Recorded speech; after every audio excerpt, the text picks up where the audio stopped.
están? ¿Cómo están todos? Espero que todos estén muy bien. Rogando al Señor que Él tiene el control de todo, absolutamente de todo. Confiamos en nuestro Señor y confío yo en Él que todos ustedes van a estar bien y van a salir adelante, porque el Señor es nuestro Dios grande y poderoso. Amén. Vamos a empezar entonces con este estudio de Primera de Pedro.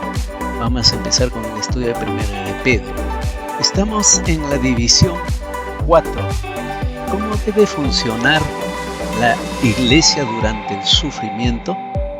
Claro que uno tiene que ser fiel en medio de los sufrimientos. Y Pedro nos va a dar otro tema aquí, ya en esta división. Es los deberes del creyente. Es la parte 1. Los deberes del creyente, humildad y sujeción. Humildad y sujeción. Vamos entonces a leer 1 Pedro capítulo 5, versículo del 5 al 7. Igualmente, jóvenes, dice, estad sujetos a los ancianos y todos sumisos unos a otros, revestidos de humildad, porque Dios resiste a los soberbios y da gracia a los humildes. Humillaos, pues, bajo la poderosa mano de Dios, para que Él os exalte cuando fuere tiempo, echando toda vuestra ansiedad sobre Él, porque Él tiene cuidado de vosotros. Esta es la palabra del Señor. Y vamos a ver entonces, a tratar esta porción de la palabra del Señor. Y a manera de introducción, este es un gran pasaje sobre la humildad. La humildad es uno de los primeros deberes del creyente. Algunas personas se alejan cuando oyen mencionar la palabra humildad. Cuando piensan en humildad, se imaginan un tipo de persona tímida, débil, tontita y parca. Pero esto no es lo que Dios quiere significar con humildad. La humildad exigida por Dios refuerza a una persona o la convierte en alguien asombrosa y que causa gran impresión. En esta primera parte veremos solamente 3 puntos y en la segunda parte vamos a seguir. El primer punto que vamos a ver es sujetarnos a los ancianos. El segundo punto, someternos unos a otros, estar revestidos de humildad. Y en tercer punto es humillarnos bajo la poderosa mano de Dios. Amén. Estos 3 puntos entonces vamos a tratar en este estudio. Primeramente entonces, sujetarnos a los ancianos. Sujetarnos a los ancianos. Primera de Pedro capítulo 5, versículo 5. Dice así la palabra del Señor. Igualmente, jóvenes, estad sujetos a los ancianos y todos sumisos unos a otros, revestidos de humildad, porque Dios resiste a los soberbios y da gracia a los humildes. Esta es la palabra del Señor. Pedro escribe esta enseñanza. La palabra someterse, del griego opotagete, significa estar por debajo y ubicarse bajo la autoridad y liderazgo del anciano o ministro pastor. El ministro es el líder de la iglesia. Dios ha elegido y ha ordenado al ministro para que sea el líder dentro de la grey de Dios. Por lo tanto, su liderazgo debe ser estimado, seguido, reconocido, obedecido, tenido en cuenta, acatado, honrado. Pero recuerde algo. El ministro no debe ser un señor sobre la heredad de Dios, no debe enseñorearse, sino un ejemplo para la grey. Debe conducir y ejercer su autoridad actuando como ejemplo, no utilizando métodos autoritarios, ni pasado por alto a la gente. No hay que pasar por alto a la gente. Esto es lo que le da equilibrio a la autoridad del ministro o pastor. Pero al mismo tiempo la grey de Dios debe someterse a su autoridad. Noten la palabra jóvenes, jóvenes. Se emplea para describir a los creyentes de una iglesia. La idea que se quiere transmitir es la de que los creyentes deben ser como los jóvenes, que se sientan a los pies del Padre para ser alimentados, aprender y crecer. El término en sí mismo, transmite la idea de sumisión. Esto demuestra cuán importante es esta orden para Dios. Tan importante que llama jóvenes a los creyentes. Sin embargo, cabe advertir aquí que algunos comentaristas sostienen que esto se refiere a los jóvenes de la iglesia. También deben someterse a los creyentes mayores que ellos. Pero esto no pareciera encajar en el contexto a la luz de dos verdades. Los versos precedentes, los versos anteriores, tratan sobre el anciano o ministro pastor de la iglesia. El resto del versículo 5 exhorta a todos los creyentes a someterse unos a los otros.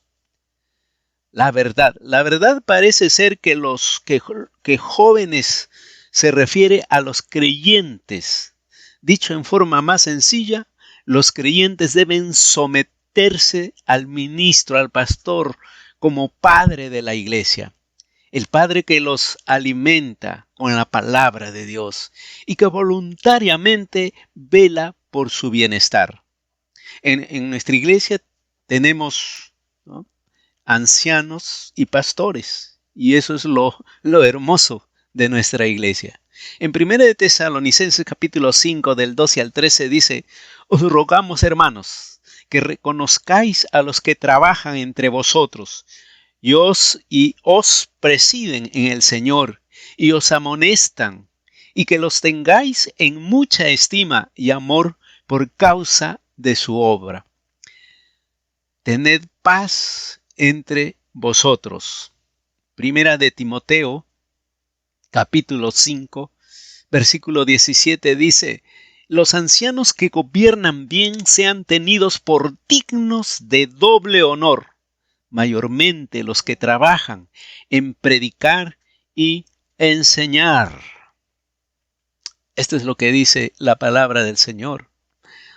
En Hebreos capítulo 13, versículo 17 dice: obedeced a vuestros pastores y sujetaos a ellos, porque ellos velan por vuestras almas, como quienes han de dar cuenta, para que lo hagan con alegría y no quejándose, porque esto no es provechoso. Esto es lo que dice la palabra del Señor. Amén. Esto es lo que dice la palabra del Señor. Aquí viene el segundo punto ya. En segundo lugar, debemos someternos unos a otros y estar revestidos de humildad. Someternos unos a otros y estar revestidos de humildad. Este es el segundo punto que trata aquí. Primera de Pedro 5:5, el mismo versículo dice: igualmente, jóvenes, estad sujetos a los ancianos y todos sumisos unos a otros, revestidos de humildad. Humildad, porque Dios resiste a los soberbios y da gracia a los humildes. No solo debemos someternos a nuestros ministros o a nuestros pastores o a los ancianos de la iglesia, sino que debemos someternos unos a otros. Y noten varios puntos aquí al respecto. Vamos a ver algunos puntos al respecto. Primeramente, la palabra Todos significa cada uno de nosotros, tú y yo, de todas las edades, sexos, clase. Ninguna persona está exenta. Todos debemos someternos a todos los creyentes, sin importar quiénes seamos, hombres o mujeres, pobres o ricos, jóvenes o viejos. Y aquí hay un pensamiento. Dice, la sujeción requiere concentración y esfuerzo. Sujetarse a otro implica tomar una decisión de la voluntad. Pero esto es lo que manda la Escritura, la palabra de Dios. Cada creyente es único para Dios y tiene un don especial, cada uno de ustedes por lo menos, y una contribución para hacer al mundo y a la iglesia. Todos los creyentes deben someterse unos a otros. Todos los creyentes son llamados a reconocerse, respetarse y honrarse mutuamente, debido a lo que cada uno es y el don que Dios le ha dado. Amén. En segundo lugar, aquí hay una nota. Note que someterse unos a los otros no basta, no para Dios. Las Escrituras también dicen, revestíos de humildad. La palabra revestíos, del griego eskombosaste, significa vestirse como un guardapolvo. También es el cuadro de lo que hizo Jesús en el aposento alto cuando se colocó un delantal. ¿Se acuerdan? Y asumió el papel de un siervo, de un esclavo, y lavó los pies de sus discípulos. A ese guardapolvo se refiere. Jesús es el Hijo de Dios y majestad soberana del universo. De hecho, se revistió con el delantal de la humildad y sirvió a los discípulos. Y cuando terminó dijo, ¿qué dijo? Vosotros me llamáis maestro y señor, y decís bien, porque lo soy. Pues si yo, el Señor y Maestro, he lavado vuestros pies, vosotros también debéis lavaros los pies los unos a los otros, porque ejemplo os he dado, para que como yo os he hecho, vosotros también hagáis. Alan Steves lo expresa de esta manera, maravillosamente. Dice, aquí la exhortación no es la de sentirse humilde, ni de orar por la humildad, sino de actuarla, ponerlo a la práctica. La palabra humildad significa ofrecerse como inferior y sumiso, andar en un espíritu de humildad, presentarse como humilde, actuar como bajo grado y bajo rango.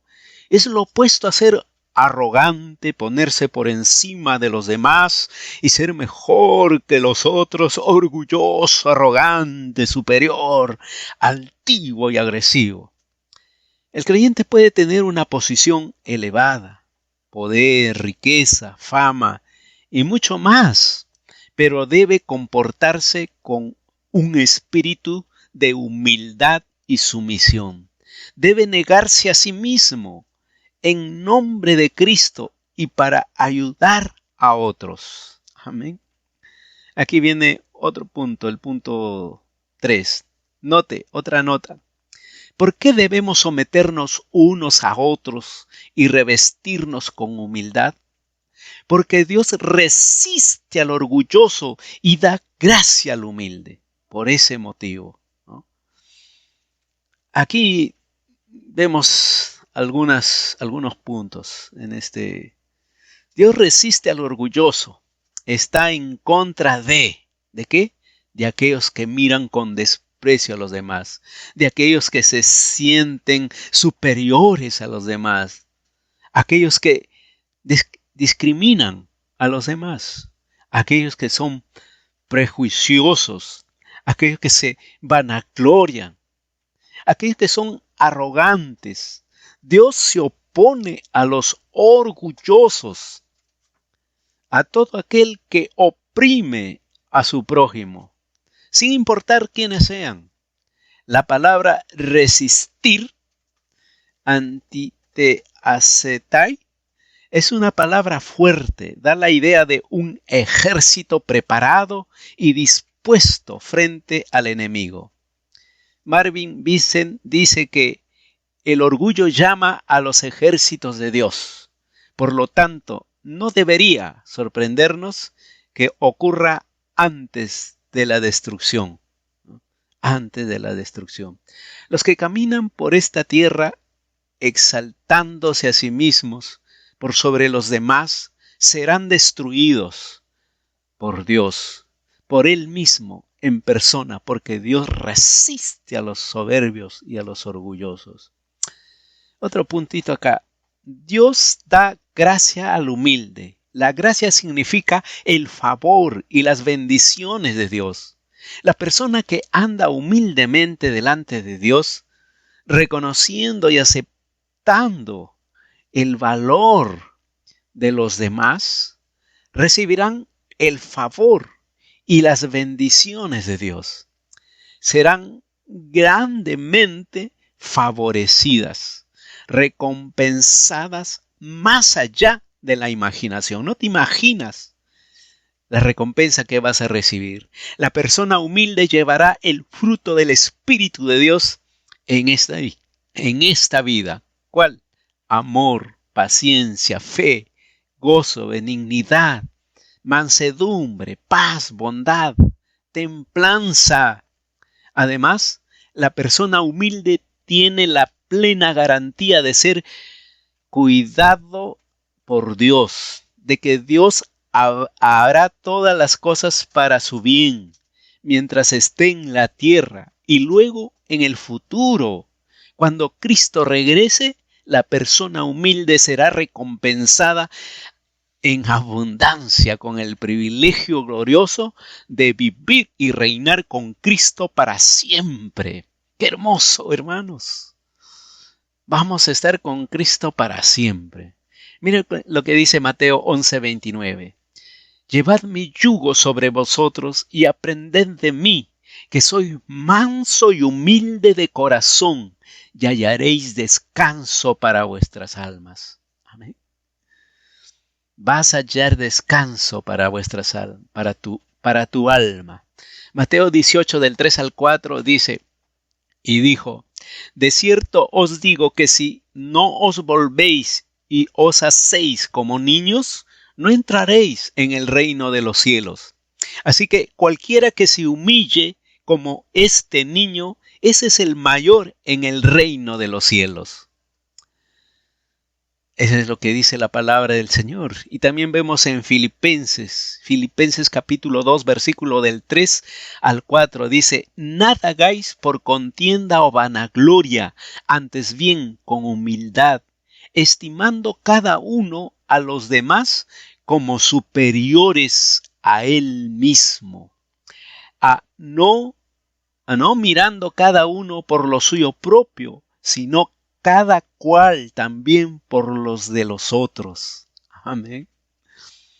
Colosenses capítulo 3, versículo del 12 al 13 dice, vestíos pues como escogidos de Dios, santos, amados, de entrañable misericordia, de benignidad, de humildad, de mansedumbre, de paciencia, soportándoos unos a otros y perdonándoos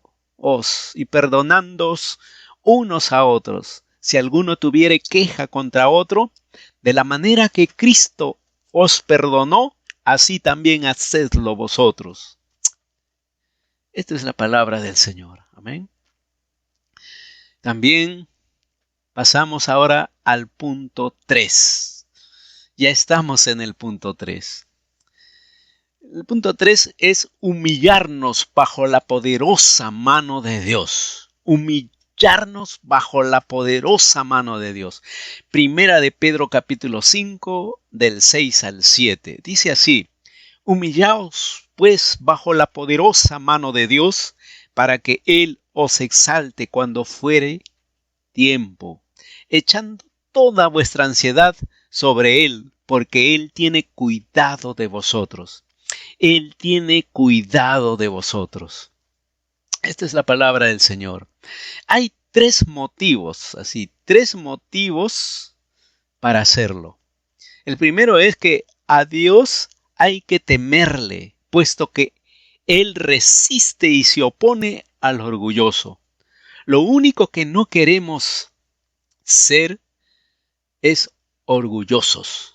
La única forma de escapar al juicio de la mano de Dios es humillarnos bajo su mano poderosa. Si nos ponemos por encima de su mano, seremos derribados. Pero si nos humillamos bajo ella, estaremos protegidos, ¿no? Estaremos protegidos. Y si estamos encima, seremos destruidos.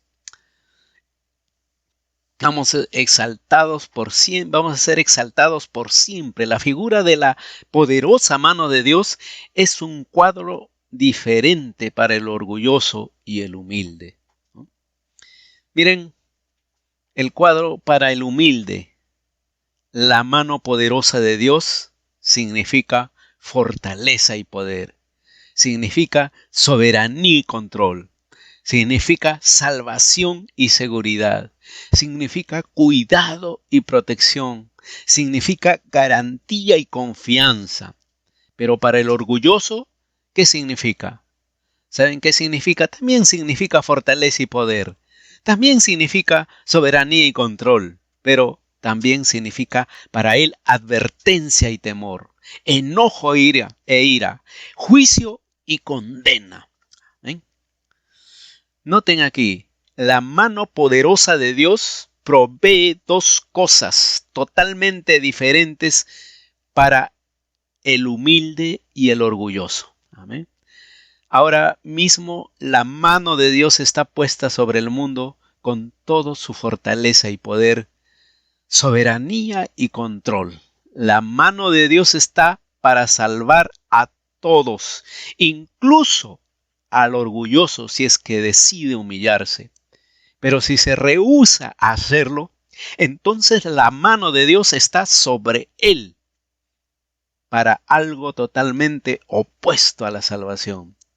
La poderosa mano de Dios está puesta como una advertencia y una amenaza. El enojo e ira. En enojo e ira, en juicio y en condena. Este es el motivo por el que debemos humillarnos bajo la poderosa mano de Dios, para escapar al terrible juicio de Dios. Amén. La humildad nos hace escapar del juicio de Dios. El Evangelio de San Juan 10:29 dice: mi Padre que me las dio es mayor que todos, y nadie las puede arrebatar de la mano de mi Padre. ¿Eh? Nadie los va a arrebatar a los humildes de la mano del Padre. Salmos 118, versículo del 15 al 17. Voz de júbilo y de salvación hay en las tiendas de los justos. La diestra de Jehová hace proezas. La diestra de Jehová es sublime. La diestra de Jehová hace valentías. No moriré, sino que viviré y contaré las obras de Jah. Amén. De Jah. Isaías capítulo 59, versículo 1 dice: he aquí que no se ha acortado la mano de Jehová para salvar, ni se ha agravado su oído para oír. Él siempre está salvando, siempre está escuchando. Amén. En segundo lugar, debemos humillarnos ante la poderosa mano de Dios, porque Él va a exaltar al humilde. Amén. Si tú te humillas, Él te va a exaltar.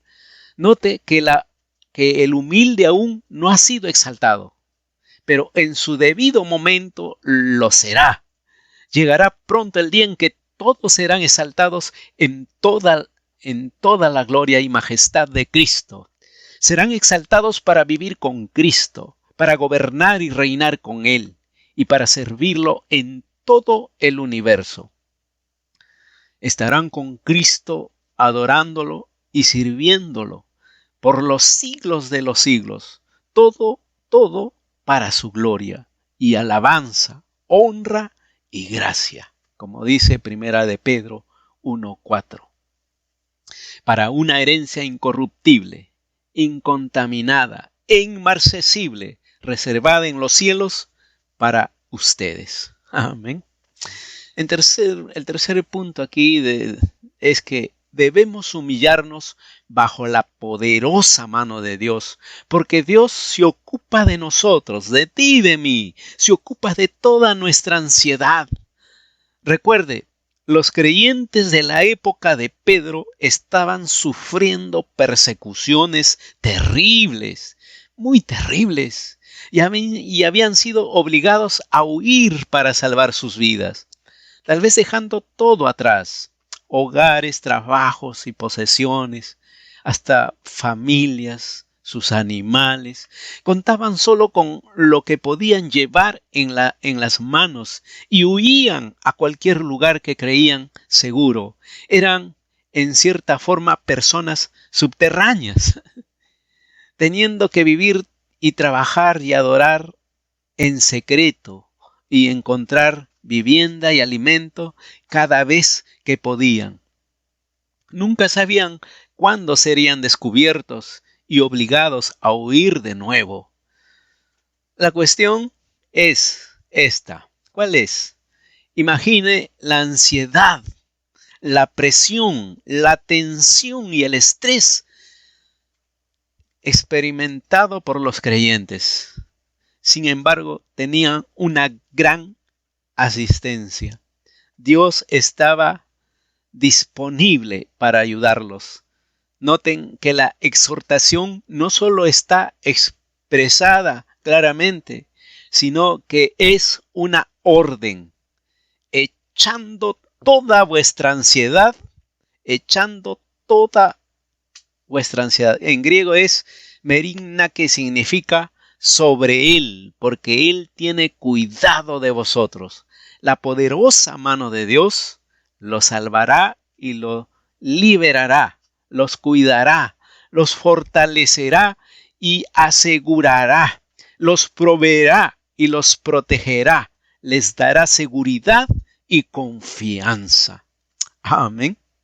Miren lo que dice en Hebreos capítulo 13, versículo 6. De manera que podemos decir confiadamente: el Señor es mi ayudador, no temeré lo que me pueda hacer el hombre. Amén. El Salmo 40:17 dice: aunque afligido yo y necesitado, Jehová pensará en mí. Mi ayuda y mi libertador eres tú. Dios mío, no te tardes. Es la palabra del Señor. Isaías 41:10. Muchos de ustedes conocen este versículo. No temas, porque yo estoy contigo. No desmayes, porque yo soy tu Dios, que te esfuerzo, siempre te ayudaré, siempre te sustentaré con la diestra de mi justicia. Otro versículo de la Biblia son palabras de ánimo, de aliento, palabras vivas de Dios. En Romanos 8, capítulo 8, versículo 35 al 39 dice: ¿quién nos separará del amor de Cristo? ¿Tribulación o angustia, o persecución o hambre, o desnudez o peligro o espada? Como está escrito: por causa de ti somos muertos todo el tiempo. Somos contados como ovejas de matadero. Antes, en todas estas cosas, somos más que vencedores por medio de aquel que nos amó.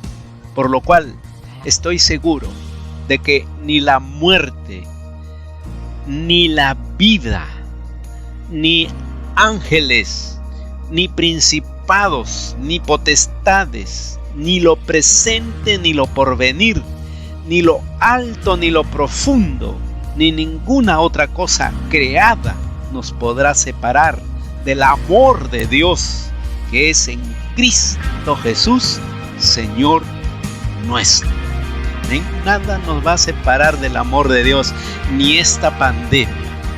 Filipenses 4:6 dice: por nada estéis afanosos, si no sean conocidas vuestras peticiones delante de Dios en toda oración y ruego, con acción de gracias. Con acción de gracias. No debemos desesperarnos, sino debemos nosotros orar. Primera de Pedro 5:7 dice: echando toda vuestra ansiedad sobre Él, porque Él tiene cuidado de vosotros. Amén, hermanos. Este ha sido la palabra del Señor. Hemos visto entonces los deberes del creyente. Los deberes del creyente. Es muy importante nosotros ser humildes. Amén. Vamos a continuar la segunda parte en el próximo estudio. Amén. Y voy a invitarles a orar. Vamos a orar. Padre nuestro, te damos gracias, Señor. Gracias, Señor, por tu palabra. Gracias, Señor, porque tú eres bueno en gran manera. Nosotros tenemos, Señor, que someternos. Tenemos que obedecer a nuestros pastores, a los ancianos, a los líderes de la iglesia. Gracias, Señor, porque tú nos has puesto pastores, nos has puesto ancianos, maestros, Señor, para poder nosotros alimentarnos espiritualmente. Y gracias, Señor, porque, Señor, en estos tiempos estamos siendo alimentados de una manera espiritualmente. Gracias, Señor. Te pido, Señor, que tú bendigas a tus hijos, a tus hijas, y en medio de esta prueba, en medio de esta pandemia, ellos también están aprendiendo. Así como la iglesia en la que Pedro está escribiendo, esta iglesia, Señor, que estaba sufriendo, que estaba pasando muchas pruebas, muchas penurias, y en cualquier momento el enemigo les cogía y les quitaba la vida. Oh bendito Dios, en estos tiempos también tenemos pruebas que estamos pasando. Estamos con esta pandemia. No sabemos, Señor, tal vez dónde está el virus, o en qué momento va a atacar, o en qué momento nos va a infectar. Pero Padre, te tenemos a ti. Gracias, Señor. Confiamos en ti, bendito Dios, y seguimos adelante, no importa lo que suceda. Como ya sabemos nosotros, tú ya nos has advertido, y ya nosotros estamos avisados, y nosotros ya sabemos. Y esto es como un principio de dolores para nosotros. Es un poquito nada más, que lo porvenir, lo peor está por venir. Oh bendito Dios, gracias, porque tú eres nuestro ayudador, nuestro protector. Señor, gracias, bendito Dios. Tú nos guardas, nos cuidas y nos proteges. Gracias, bendito Dios. Bendice a tus hijos, bendice a la iglesia cristiana Caminando con Jesús. Bendice, Señor, a toda tu iglesia aquí en el Perú. Bendice a tu iglesia en el mundo entero, y también ten misericordia por las personas, por la gente que no tiene a Cristo en su corazón. Ten misericordia, oh Dios, y cesa esta pandemia. En el nombre de Cristo Jesús. Te lo pedimos. Amén y amén. Que Dios les bendiga.